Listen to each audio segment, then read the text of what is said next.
ओम नमः सिद्धेभ्यः।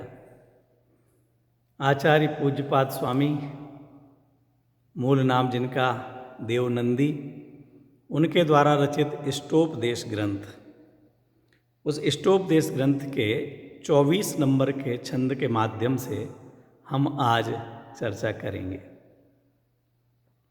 अभी 23 नंबर के छंद में चर्चा की गई है कि यदि हम आत्म ध्यान करते हैं, आत्मज्ञान करते हैं, तो उस आत्मज्ञान का फल क्या प्राप्त होता है।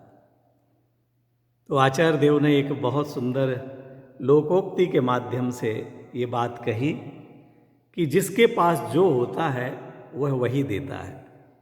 आप जिसकी सेवा करेंगे उसके पास जो होगा वो देगा। आत्मा के पास ज्ञान और आनंद है। यदि आत्मा की सेवा करोगे तो ज्ञान और आनंद की प्राप्ति होगी, और यदि हम इस शरीर की सेवा करेंगे तो और शरीरों की प्राप्ति होगी। संसार की चिंता रखेंगे, संसार में परिभ्रमण होगा। सिद्धों के मार्ग पर चलेंगे तो सिद्धत्व की प्राप्ति होगी। अब पुनः शिष्य ने प्रश्न किया कि महाराज, ये तो ठीक है, लेकिन और बताएं कि जो अध्यात्म योगी है, उस अध्यात्म योगी को, ऐसे योगी निष्ठ जो ज्ञानी धर्मात्मा हैं, आचार्य उपाध्याय साधु भगवान हैं, उनके लिए इस आत्म ध्यान के फल से क्या उपलब्धि होती है, क्या लाभ होता है और क्या लाभ होता है। तो आचार्य देव 24 नंबर का छंद कहते हैं, परिसहाद्य विज्ञानादास्रवस्य निरोधिनी जायते अध्यात्मयोगेन कर्मणामासु निर्जरा। आचार्य देव कहते हैं, जो आत्म ध्यान करता है उस आत्मध्यानी जीव को परिसह आदि का ज्ञान ही नहीं होता। जो आत्म ध्यान में निमग्न हैं, आत्मा का आनंद ले रहे हैं, ऐसे ज्ञानी धर्मात्माओं को बाहर में सर्दी, गर्मी, बारिश, कोई अपमान कर रहा हो, कोई प्रशंसा कर रहा हो, कोई सम्मान दे रहा हो या कोई उपसर्ग कर रहा हो, प्राकृतिक पर्यावरण भी बिल्कुल प्रतिकूल चल रहा हो, डांस मच्छर काट रहे हों, पैदल जाते समय पत्थर चुभ रहे हों, कांटे चुभ रहे हों, ऐसी परिस्थिति में भी वे ज्ञानी धर्मात्मा उसके अविज्ञानात, उनकी तरफ ज्ञान ही नहीं जाता, उनका उपयोग ही उन चीज़ों में नहीं लगता है। भूख हो, प्यास हो, कई दिन के उपवास हो चुके हों, आहार लेने के लिए गए, विधि ही न मिले, ऐसी भी यदि परिस्थिति बनती है तो वो इन भूख, प्यास, सर्दी, गर्मी, निंदा, प्रशंसा, ज्ञान, अज्ञान, इन सब को सहजता के साथ स्वीकारते चले जाते हैं, सहन करते चले जाते हैं। इस परिचय के कारण, इस परिचय विजयी होने के कारण हमारे मुनिराज 22 प्रकार के परिचयों को जीतने वाले होते हैं। उनका कोई पुरस्कार दे, कोई सत्कार करे, कोई अंतर नहीं पड़ता। कोई गाली दे करके चला जाए, अर्घावतारन अस प्रहारन मैं सदा समता धरन, ऐसे परिसहाद अविज्ञानाद आश्रवस्य निरोधनी, उससे क्या हुआ, आश्रवों का निरोध हो जाता है। हमारे भी अभी कर्मों की निर्जरा हो रही है, लेकिन यह कर्मों की निर्जरा ऐसी है सविपाक, फल दे करके जाने वाली। अब फल दे करके चले गए तो हमारे लिए क्या अंतर पड़ता है, उससे कोई लाभ नहीं है। निर्जरा वही काम की है जो फल देने के पहले ही हम अपने पुरुषार्थ से उन कर्मों को हटा दें। निर्जरा का अर्थ है कर्मों का झड़ जाना, कर्मों का चला जाना। अब वो कर्म दो प्रकार से जाते हैं। एक तो पुराने बंधे हुए कर्म अपना फल दे रहे हैं, फल दे करके जा रहे हैं। 100 लोगों का तय किया गया है कि 100 लोग हमारे लिए चांटा लगाएंगे। अब 100 लोग चांटा लगाए, 10 लोगों ने चांटा लगाए चला गया, 11 आए चांटा लगाए चला गया। अभी 11वां गया तो उसके जाने से हमें लाभ क्या हुआ कि नहीं साहब वो चला गया, अरे उस मार के तो गया ही है। लेकिन बात तो ये है कि हम अपने इस प्रकार के भाव करें, इस प्रकार की प्रवृत्ति करें कि जो पीछे आने वाले हैं, जो हमें पिटाई करने वाले हैं, वो लोग पीटे नहीं और चले जाएंगे, अरे ये तो बहुत बढ़िया आदमी है, ठीक है तुम शांत प्रकृति के हो, मैं जा रहा हूँ। वह निर्जरा काम की है। ऐसे ही जो कर्म का उदय आ रहा है, पाप का उदय, ज्ञानावरणादि कर्मों का उदय, सब कर्मों का उदय आ रहा है, वो अपने अपने फल दे रहे हैं, बीमारियां हो रही हैं, लाभ हानि हो रहा है, यश अपयश हो रहा है, और वो होने के बाद वो कर्म चले जाते हैं। वो फल दे करके गए तो क्या फायदा। लेकिन इस प्रकार से जो अपना आत्म ध्यान करते हैं, आत्मज्ञान में मग्न होते हैं, उन जीवों को उन परिसहों के ऊपर उपयोग भी नहीं जाता। आपने देखा हमारे मुनिराज कितने उपसर्ग हुए, कितने परिचय तो सभी मुनिराज सहन करते ही हैं, लेकिन उपसर्ग भी कितने मुनिराजों पर हुए। गजकुमार मुनिराज, सुकौशल मुनिराज, सुकमाल मुनिराज, गुरुदत्त मुनिराज, पांडव मुनिराज, अकंपनाचार्य आदि 700 मुनिराज। लेकिन उन मुनिराज, वे मुनिराज उपसर्ग कर्ता के ऊपर द्वेष भाव से युक्त नहीं हुए, उनके प्रति उनके मन में कषाय भाव नहीं आया। और सर्दी गर्मी बारिश, कांटों का, भूख का, प्यास का, इनका परिचय तो सभी मुनिराज सहन करते रहते हैं। ध्यान में बैठे हुए हैं, तेज धूप निकल आई, पहाड़ पर बैठे हुए हैं, तेज धूप निकल रही है, पसीना बह रहा है, और वो ध्यान में मगन है। बोलिए, सर्दी ठंडी हवाएं चलने लग गई, वो ध्यान में बैठे हुए हैं। बारिश होने लग गई, वो ध्यान में बैठे हुए हैं।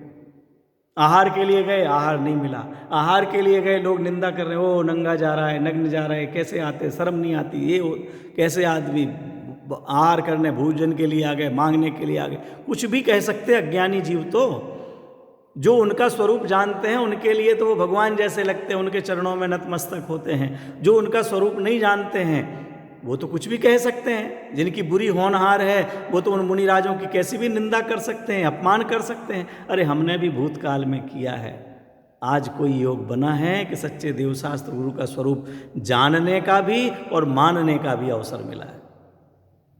तो ऐसे मुनिराज, ऐसे ज्ञानी धर्मात्मा उस परिसहों से अपने उपयोग को हटाए रखते हैं। वो उनके ज्ञान में नहीं आते हैं, उन परिसहों में राग द्वेष नहीं करते हैं। उससे आश्रवों को रोकने वाली निर्जरा होती है। और आश्रवों को रोकने वाली निर्जरा किस स्तर तक की हो जाए, कहाँ तक हो जाए कि वह कर्मों की निर्जरा होने से जीव मुक्ति की ओर निरंतर बढ़ते चले जाते हैं। अध्यात्म योगेन जायते, अध्यात्म योगेन, आगे कहते कर्मणाम आशु निर्जरा, कर्मों की आशु, आशु माने शीघ्र ही, तुरंत ही उधर वो आत्म ध्यान में लीन होते हैं। और जो पूर्णता की ओर बढ़ रहे हैं, जो साध्य रूप हो चुके हैं, उनके तो शुभ और अशुभ दोनों प्रकार के कर्मों की निर्जरा होती है। आश्रव नहीं होता है, संवर हो जाता है, निर्जरा होती है। और जो अभी साधक जीव हैं, उन साधक जीवों के भी अशुभ भावों की निर्जरा तो तुरंत होती है, और कालांतर में शुभ कर्मों की भी निर्जरा होती है। मित्रों, हमारे लिए हम अपने जीवन में लगाएं। अभी हमारी मुनि अवस्था नहीं है, हम में से सम्यक दर्शन सहित भी जीव नहीं होंगे, और कोई हों तो उनके लिए जय जिनेन्द्र, उनका अभिवादन है। अरे क्या बात कहें, अभी तो हम जो सामान्य गृहस्थ के षट आवश्यक हैं उनका भी योग्य पालन नहीं कर रहे हैं। और फिर हमारे पढ़ने सुनने में आया है कि यह व्यवहार तो ज्ञानियों के ही होता है, निश्चय पूर्वक ही व्यवहार होता है, निश्चय के बिना का व्यवहार कोई काम का नहीं है। ये सही है, निश्चय के बिना का व्यवहार मोक्ष मार्ग में कार्यकारी नहीं है। लेकिन इसी ग्रंथ में हम पढ़ चुके हैं कि मित्रों, पाप करके नरक में जाना श्रेष्ठ नहीं है। अरे जो जीव नित्य प्रति देव शास्त्र गुरु की आराधना कर रहे हैं, पूजन कर रहे हैं, स्वाध्याय कर रहे हैं, व्रतादिक का पालन करते हैं, लेकिन उसमें संतुष्ट हो रहे हैं, उनसे कहते हैं कि भैया इससे कुछ होने जाने वाला नहीं है, ये तो आप क्या कर रहे हैं, हम तो इससे आगे मुनिव्रत भी धारण कर लिया है।